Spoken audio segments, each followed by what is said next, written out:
Hello students, good morning all of you. 9th class में social science का part history चल रहा था हमारा। हिस्ट्री में चैप्टर 1 द फ्रेंच रिवॉल्यूशंस के बारे में हम पढ़ रहे थे। हमने पिछली क्लास में French society during the late 18th century पढ़ा था। आज का हमारा टॉपिक है द स्ट्रगल टू सर्वाइव। तो इस टॉपिक के ऊपर हम चर्चा करते हैं, देखते हैं हमारे टॉपिक को। द स्ट्रगल टू सर्वाइव, जीने का संघर्ष। The population of France rose from about 23 million in 1715 to 28 million in 1789। France की जो पॉपुलेशन थी वो 1715 में जो थी वो 2.3 करोड़ थी, जो 1789 में बढ़कर 2.8 करोड़ हो गई। This led to a rapid increase in the demand for food grains. इससे क्या हुआ, इससे फूड ग्रेन्स के प्रोडक्शन की तुलना में उसकी डिमांड काफ़ी तेज हो गई। Production of grains could not keep pace with the demand, और जो डिमांड थी उसकी जो पेस थी वो ज़्यादा थी और ग्रेन्स का जो प्रोडक्शन था वो कम था। So the price of bread which was the staple diet of the majority rose rapidly. तो ब्रेड की जो प्राइस थी वो रोज रैपिडली, यानी काफ़ी तेज़ी से उसमें वृद्धि हुई। जो स्टेपल डाइट थी मेजोरिटी की, ब्रेड जो था वो अधिकांश लोगों का खाद्य पदार्थ था, स्टेपल डाइट थी लोगों की, तो उसकी प्राइस जो है वो रैपिडली रोज अप हो गई, काफ़ी तेज़ी से उसमें वृद्धि हुई। Most workers were employed as a laborers in workshops whose owner fixed their wages. अधिकतर लेबरर फैक्ट्री में मजदूरी करते थे और उनकी जो वेजेज होती थी वो उनके ओनर जो होते थे वो फिक्स करते थे। But wages did not keep pace with the rise in prices. लेकिन मजदूरी महंगाई की दर से जो है वो नहीं बढ़ रही थी। महंगाई बढ़ रही थी लेकिन जो उनकी वेजेस थी वो नहीं बढ़ रही थी। So the gap between the poor and the rich widened. तो जो गैप था बिटवीन पुअर एंड रिच वो बढ़ता जा रहा था। थिंग्स बिकम वर्स, परिस्थितियां खराब हो जाती है। व्हेन एवर ड्रॉट और हेल रिड्यूस द हार्वेस्ट, स्थितियां और भी खराब हो जाती है जब ड्रॉट के कारण या ओले के प्रकोप के कारण जो है वो प्रोडक्शन गिर जाता है। This led to a subsistence crisis. तो इस प्रकार सबसिस्टेंस क्राइसिस की स्थिति पैदा हो जाती है, यानी रोजी रोटी की समस्या पैदा हो जाती है। Something that occurred frequently in France during the old regime। और ऐसी जीविका संकट जो थी वो प्राचीन राजतंत्र के दौरान फ्रांस में जो है इस प्रकार की ये जो क्राइसिस थी वो आम थी। इस प्रकार की जो स्थितियां आती थी वो वहाँ फ्रांस में नॉर्मल थी, यानी आम थी। यहाँ न्यू वर्ड्स दे रखा है सबसिस्टेंस क्राइसिस, जीविका संकट। An extreme situation where the basic means of livelihood are endangered anonymous one whose name remains unknown। तो इस प्रकार की कंडीशन जब जीवित रहने के लिए जो बेसिक मीन्स है, न्यूनतम जो साधन है, वो भी जो है एंडेंजर्ड हो जाते हैं, खतरे में पड़ने लग जाते हैं, तो उसको हम कहते हैं सबसिस्टेंस क्राइसिस, जीविका संकट। Anonymous one whose name remains unknown, जिसका नाम मालूम नहीं होता है उसको हम बोलते हैं एनोनिमस। तो इस प्रकार ये जो न्यू वर्ड्स है ये भी आपको जो है लर्न करने हैं। नेक्स्ट जो हमारा टॉपिक है वो है a growing middle class envisages an end to privileges. उभरते हुए मध्य वर्ग ने जो विशेष अधिकार थे उनके अंत की कल्पना किस प्रकार की वो हम देखेंगे। ए ग्रोविंग मिडिल क्लास एवी envisages an end to privilege. Privilege कहते हैं स्पेशल राइट्स को, जो विशेष अधिकार होते हैं उनको हम प्रिविलेज कहते हैं। तो मिडिल क्लास उभरा, ग्रोविंग हुआ, और उसने ये जो प्रिविलेज थे उनके एंड के लिए उन्होंने किस प्रकार सपोज किया, इमेजिन की, ये हम देखते हैं। इन द पास्ट के अंदर भी peasants and workers had participated in revolts against increasing taxes and food scarcity। अगर हम पास्ट की बात करें तो पास्ट में भी टैक्स बढ़ने के कारण और फूड स्केर्सिटी के कारण जो है पीजेंट्स और जो वर्कर्स थे उन्होंने रिवोल्ट किए। अगर हम पास्ट में देखें तो पहले भी पीजेंट्स ने, वर्कर्स ने पार्टिसिपेट किया रिवोल्ट्स के अंदर, किसके विरुद्ध? इंक्रीजिंग टैक्सेस, टैक्स बढ़ने के कारण, एंड फूड स्केर्सिटी, अकाल के समय या जब खाद्य पदार्थों की कमी हो गई उस समय भी पीजेंट्स ने, वर्कर्स ने जो है इस प्रकार के रिवोल्ट्स में उन्होंने पार्टिसिपेशन किया। But they lacked the means and programs to carry out full-scale measures that would bring about changes in the social and economic order। लेकिन उनके पास सामाजिक और आर्थिक व्यवस्था में बुनियादी बदलाव लाने के लिए साधन नहीं थे और इसके अलावा कोई कार्रवाई या कार्यक्रम नहीं थे। They lacked the means and programs, उनके पास में means नहीं थे, programs नहीं थे to carry out full scale measures that would bring about a changes in the social economic order। social and economic orders में change करने के लिए उनके पास में लेक था, किसका लेक था? means and programs का। This was left to those groups within the third estate who had become prosperous and had access to education and new ideas।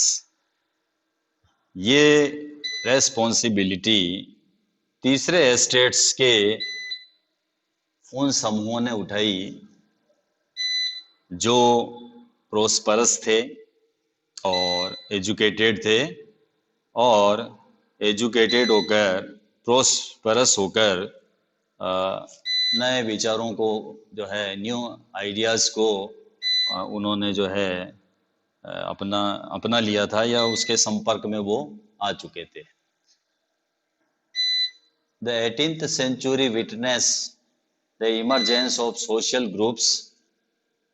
18वीं सदी में एक न्यू सोशल ग्रुप्स का इमरजेंस हुआ, एक नया सामाजिक वर्ग बना, टर्म्ड द मिडिल क्लास, जिसे मिडिल क्लास कहा गया।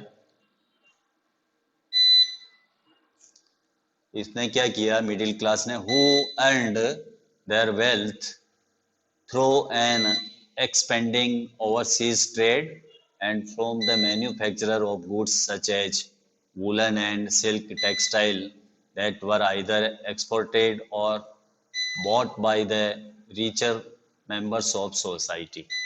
जो मिडिल क्लास था उन्होंने ओवरसीज ट्रेड के द्वारा और ऊनी तथा रेशमी वस्त्रों के उत्पादन के ऊपर बल देकर उन्होंने संपत्ति अर्जित की। एंड देयर वेल्थ का उन्होंने अर्न किया किसके द्वारा? Expanding overseas trade, overseas trade का उन्होंने एक्सपेंडिंग किया, विस्तार किया। And from the manufacture of goods, और गुड्स का मैन्युफैक्चर करके किस प्रकार की goods? Such as woollen and silk textile, woollen और सिल्क टेक्सटाइल जैसे गुड्स का उन्होंने मैन्युफैक्चर किया और उन्होंने वेल्थ को अर्न किया। that were either exported or bought by the richer members of society. ऊनी और रेशमी कपड़ों का निर्यात किया जाता था या फिर समाज के समृद्ध लोग जो है उनको बाई कर लेते थे, जो रिचर मेंबर्स थे सोसाइटी के वो उनको वोट कर लेते थे या फिर वो एक्सपोर्ट करते थे। In addition to merchants and manufacturers, the third estate included profession such as lawyers or administrative officials. तीसरे एस्टेट में इनके अलावा, एक्सपोर्टर के अलावा, मर्चेंट्स के अलावा प्रशासनिक सेवा,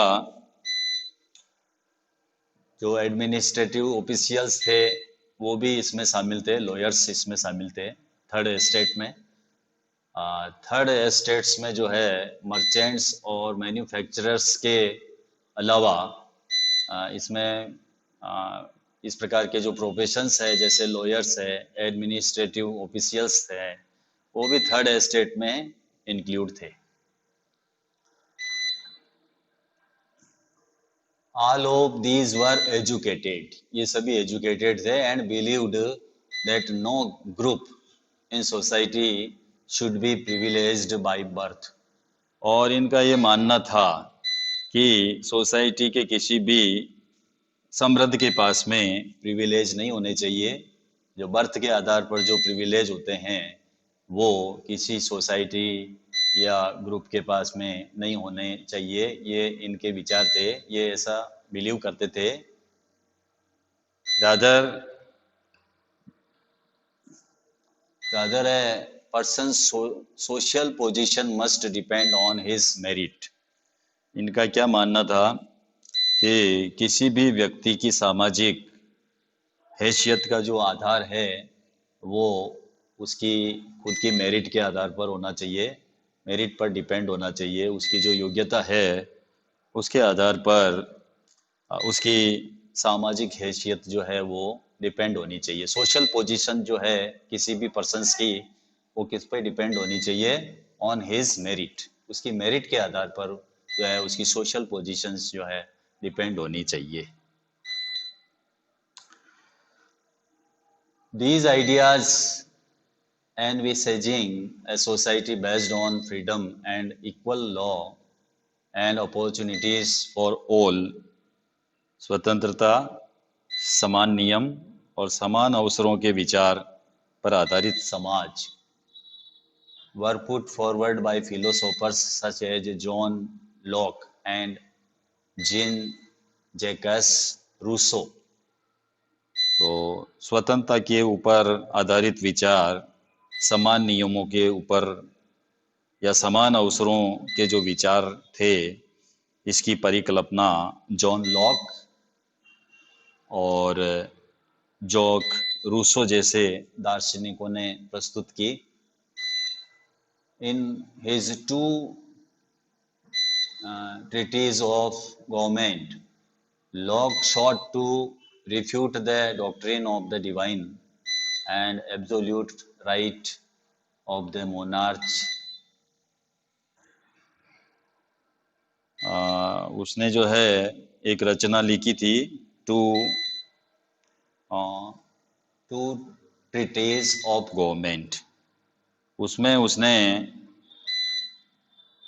राजा की देवी और निरंकुश अधिकारों की उसने आलोचना की, उसका खंडन किया।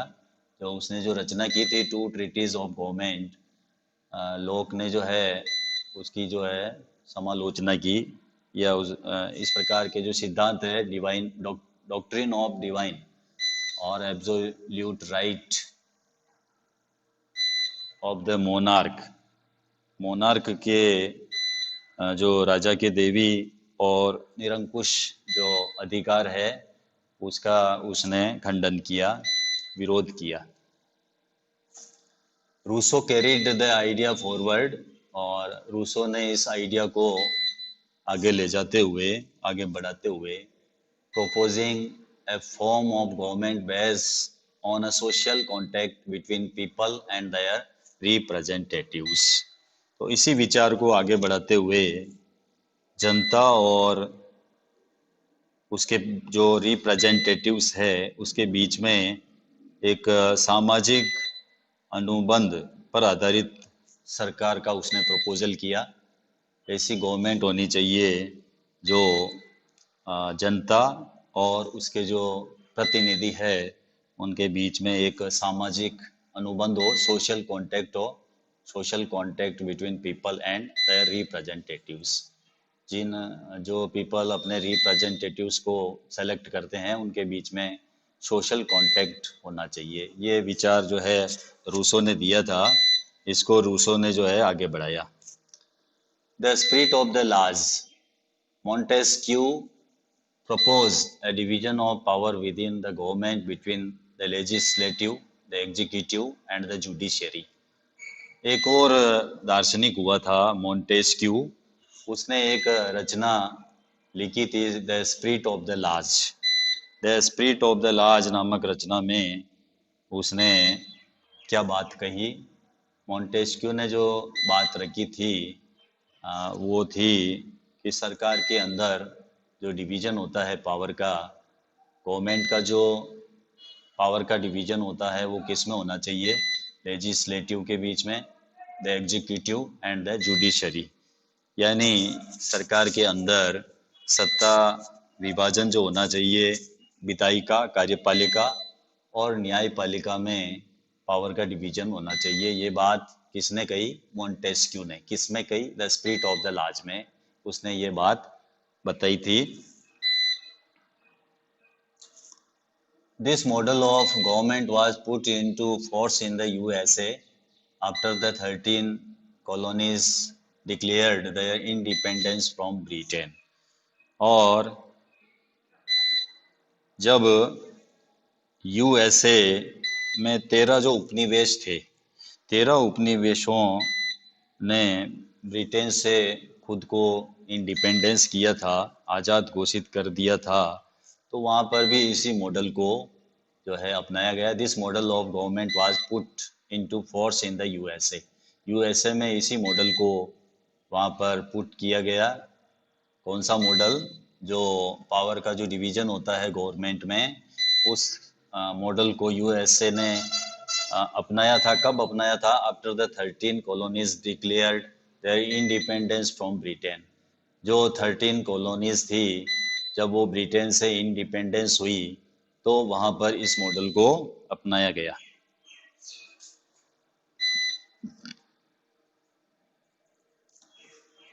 The American Constitutions and its guarantee of individual rights was an important example for political thinkers in France।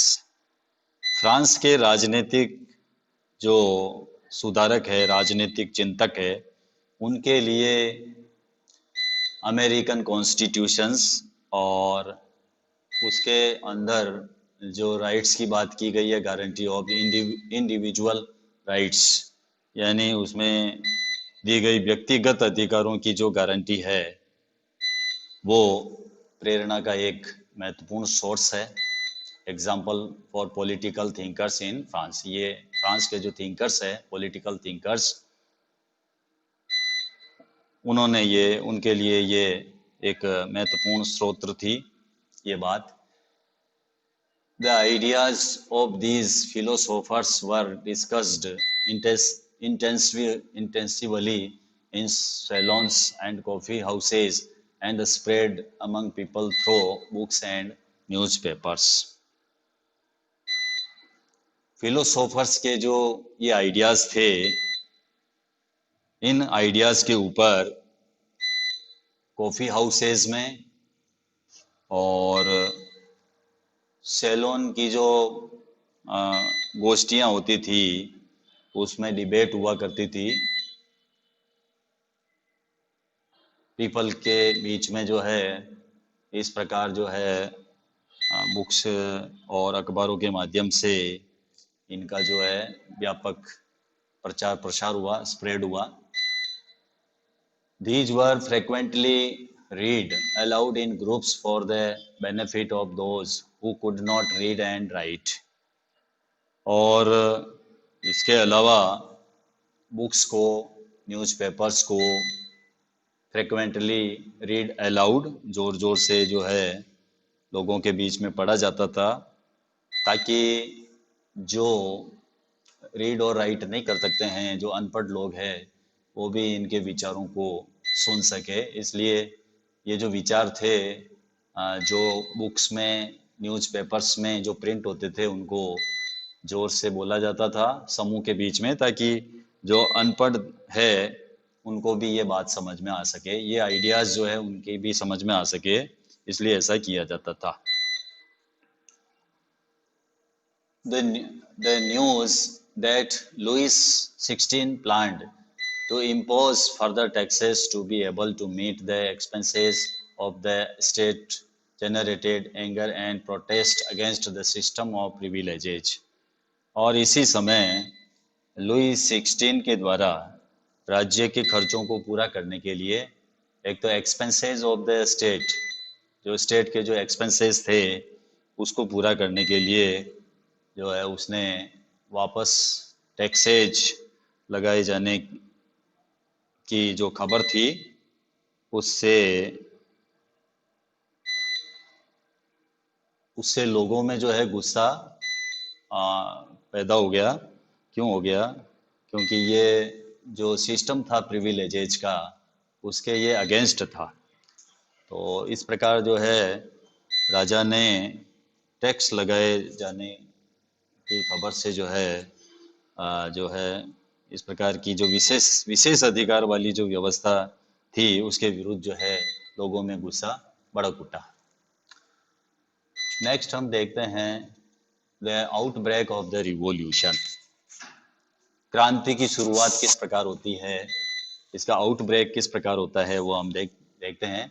Lewis 16 had to increase taxes for reasons you have learned in the previous sections. पिछले भाग में आप देख चुके हैं कि किन किन कारणों से लुईस 16 ने टैक्स बढ़ा दिए थे।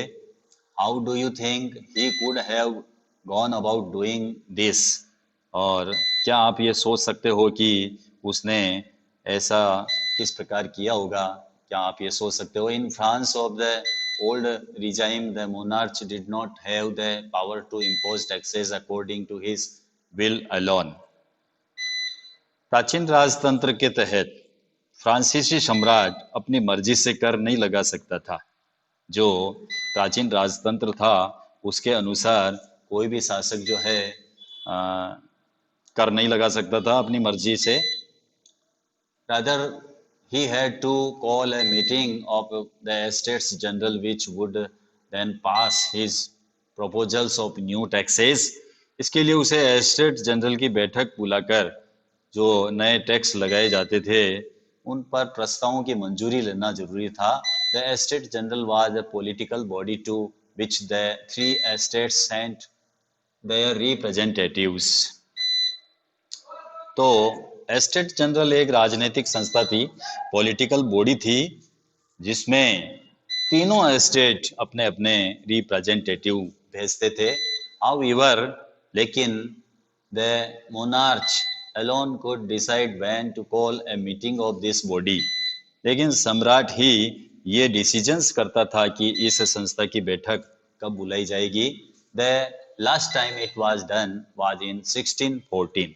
और अंतिम बैठक सन 1614 में बुलाई गई थी, उसके बाद में बैठक नहीं हुई थी। ऑन 5 मई 1789,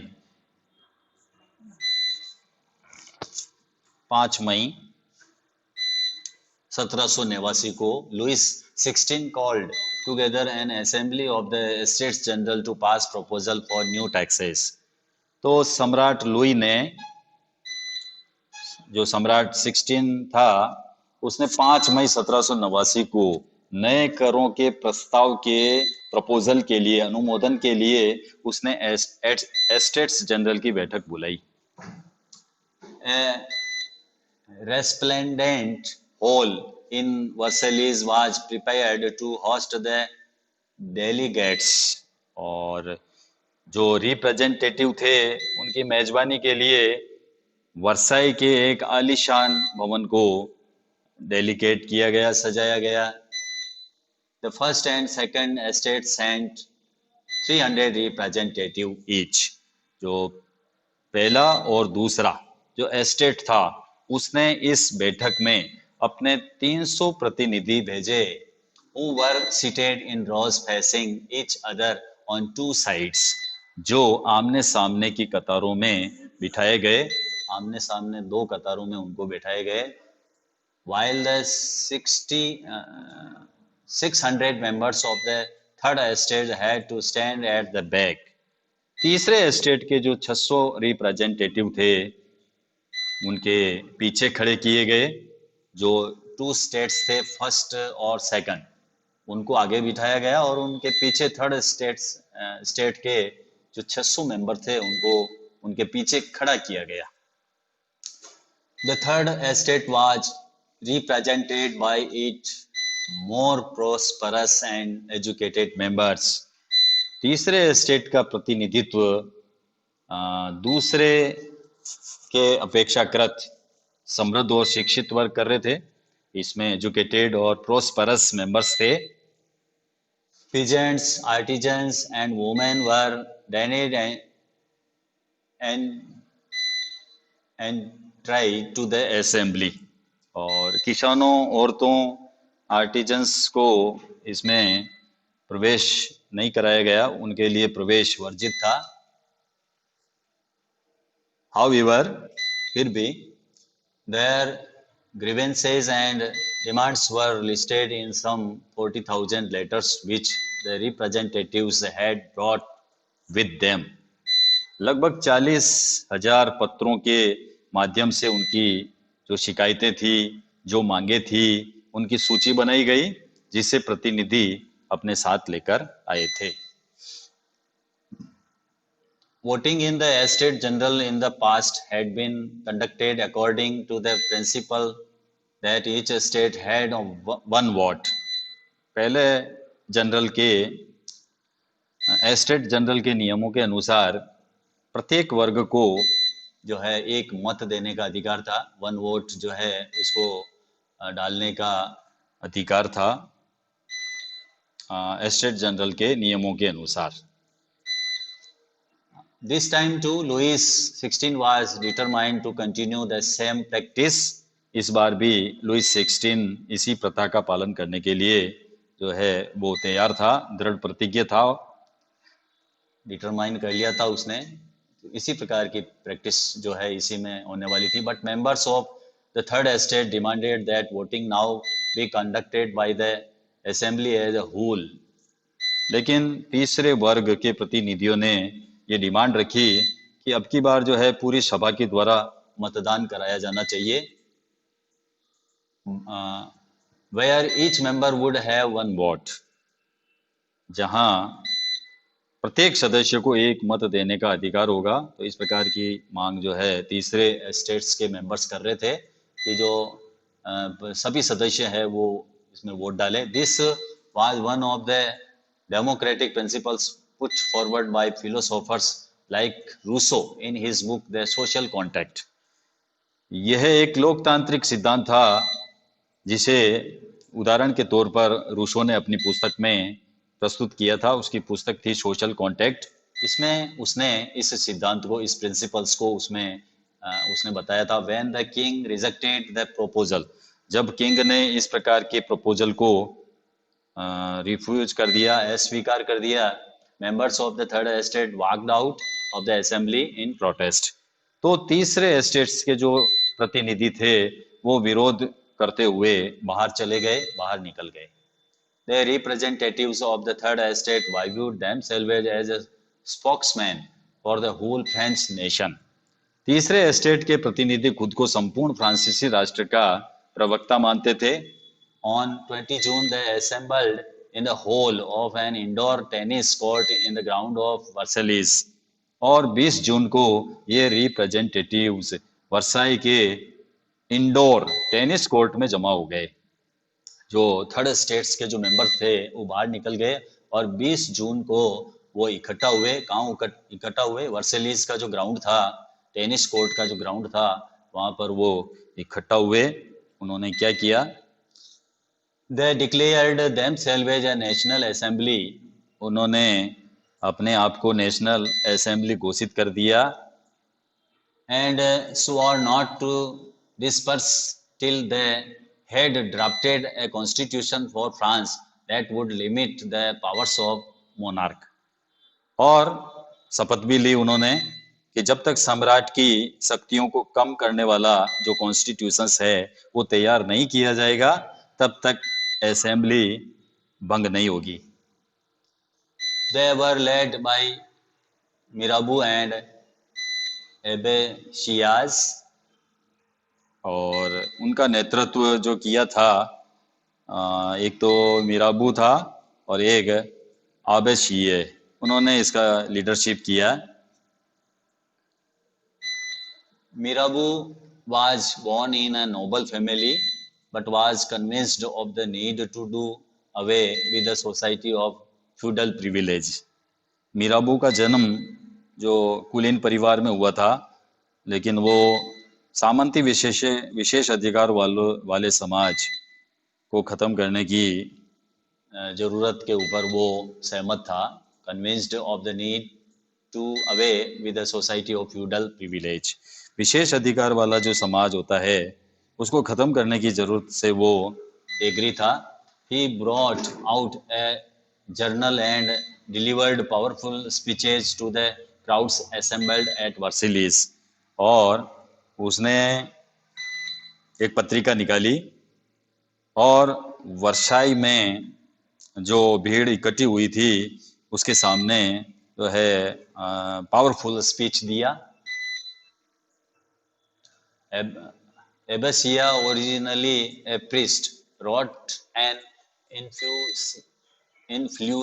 influential pamphlet called What is the Third Estate।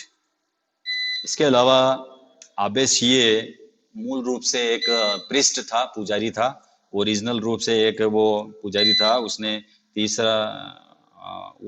तीसरे स्टेट्स क्या है, what is the third estate, तीसरा एस्टेट क्या है, शीर्षक से उसने एक पुस्तिका निकाली थी, एक प्रभावशाली इन्फ्लुएंशियल पैम्पलेट निकाला था जिसको what is the third estate कहा गया।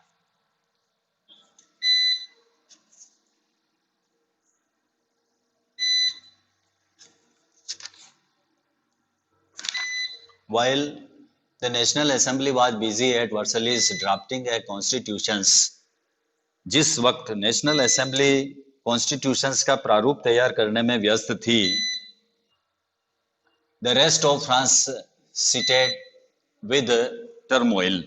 तो पूरा फ्रांस जो था वो आंदोलन से ग्रस्त था, आंदोलित हो रहा था। ए severe winter had meant a bad harvest। कड़ाके की ठंड के कारण जो है फसल जो थी वो क्या थी, वो नष्ट हो गई थी। और इसके अलावा the price of bread rose, bread की जो प्राइस थी वो रोज हो रही थी, काफ़ी बढ़ गई थी। Often bakers exploited the situation and hoarded supplies. और बेकरी मालिक जो थे स्थिति का फायदा उठाते हुए वो जमाखोरी में जुटे हुए थे। After spending hours in long queue at the bakery की दुकानों पर घंटों तक इंतजार करते हुए लॉन्ग जो क्यू थी वो देखी जा सकती थी. Crowd of angry women stormed into the shops. और वो जो भीड़ थी बाद में घंटों तक इंतजार कर रहे हैं जो स्त्री पुरुष थे उन्होंने गुस्से में जो है दुकान पर धावा बोल दिया. शॉप्स के अंदर उन्होंने जो है स्टॉर्म किया. एट द सेम टाइम उसी समय the king ordered troops to move into Paris.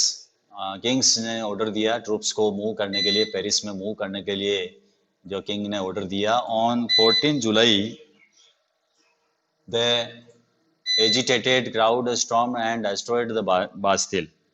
और कुछ भीड़ ने 14 जुलाई को बास्तिल के ऊपर हमला कर दिया और उसको नष्ट कर दिया, डिस्ट्रॉय कर दिया.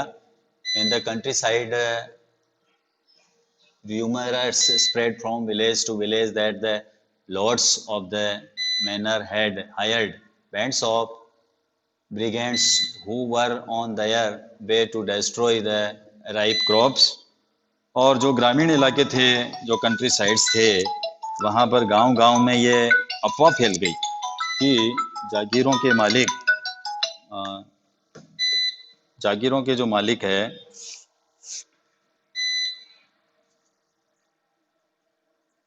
जागीरों के मालिकों ने जो है वो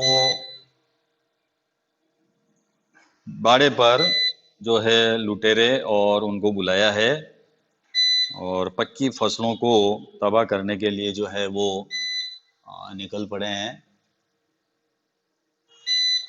Caught in frenzy of fear, कई जिलों में भय से त्रस्त होकर peasants in several districts seized hoe and pitchforks and attacked चेटेक्स. कई जिलों में भय से आक्रोशित होकर किसानों ने जो कुदाल होते हैं और इसके अलावा जो होय उससे ग्रामीण किलों पर जो है उन्होंने आक्रमण कर दिए, अटैक कर दिया. The looted, hoarded grain and burnt down documents containing records of manorial dues. उन्होंने अन्न भंडारों को लूट लिया और लगान संबंधी जो डॉक्यूमेंट्स थे उनको जलाकर उनको राख कर दिया. A large number of nobles fled from their homes. बड़ी संख्या में कुलीन अपनी जो जमीन थी उनको छोड़कर वो भाग गए. Many of them migrating to neighboring countries. और बहुत सौ ने जो है पड़ोसी देशों में जाकर जो है उन्होंने शरण ली. Faced with the power of his revolting subject, अपनी विद्रोही प्रजा की शक्ति का अनुमान करके Louis 16 finally accorded recognition to the National Assembly. Louis 16 ने जो है नेशनल असेंबली को रिकॉग्निशन दे दी, उसको मान्यता दे दी to the National Assembly and accepted the principle that his powers would from now on be checked by a constitutions. और ये भी मान लिया कि उसकी सत्ता पर अब कॉन्स्टिट्यूशंस का अंकुश रहेगा. ऑन द नाइट ऑफ 4 अगस्त 1789, 4 अगस्त 1789 की जो नाइट थी उसमें क्या हुआ हम देखते हैं. The assembly passed a decree abolishing the feudal system of obligation and taxes. उस नाइट को असेंबली ने करों, कर्तव्यों और बंधनों वाली जो फ्यूडल सिस्टम थी उसके उन्मूलन का ऑर्डर दिया. Members of the clergy to were forced to give up their privileges. और जो कलर्जी थे, कलर्जी वर्ग यानी पादरी वर्ग के लोगों को भी जो प्रिविलेज मिले हुए थे उनको छोड़ देने के लिए उनको फोर्स किया गया.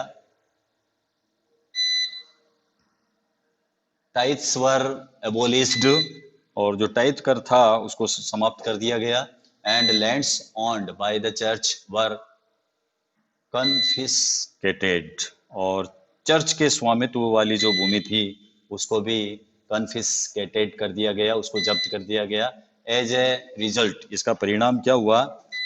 The government acquired assets worth at least 2 billion leverage. तो इसका परिणाम ये हुआ कि कम से कम 20 अरब लिब्रे की संपत्ति सरकार के हाथ में आ गई। तो स्टूडेंट्स, आज हमने हमारी क्लास में जो सोशल साइंस की 9th की क्लास थी उसमें पार्ट हिस्ट्री हम पढ़ रहे थे। हमारा जो चैप्टर था फर्स्ट, द फ्रेंच रिवॉल्यूशंस, उसमें हमने आज जो टॉपिक जो हमने स्टडी किए थे, द स्ट्रगल टू सर्वाइव, जीने का संघर्ष। नेक्स्ट हमारा टॉपिक था the growing middle class envisages an end to privileges. जो मिडिल क्लास था उन्होंने जो प्रिविलेज, विशेष अधिकार जो थे उसके अंत की कल्पना उन्होंने किस प्रकार की, ये हमने पढ़ा। The outbreak of the revolution, revolution का आउटब्रेक किस प्रकार हुआ, क्रांति की शुरुआत किस प्रकार हुई, वो हमने देखी। और मिलते हैं नेक्स्ट क्लास में एक न्यू टॉपिक के साथ में, जो हमारा टॉपिक होगा France becomes a constitutional monarchy. France जो है वो कॉन्स्टिट्यूशनल मोनार्ची बनता है, उसके बारे में हम देखेंगे कैसे बनता है वो कॉन्स्टिट्यूशनल मोनार्ची। फ्रांस जो है एक संवैधानिक राजतंत्र किस प्रकार बनता है वो हम जो हमारी नेक्स्ट ऑनलाइन क्लास होगी उसमें हम देखेंगे। Thank you, have a nice day.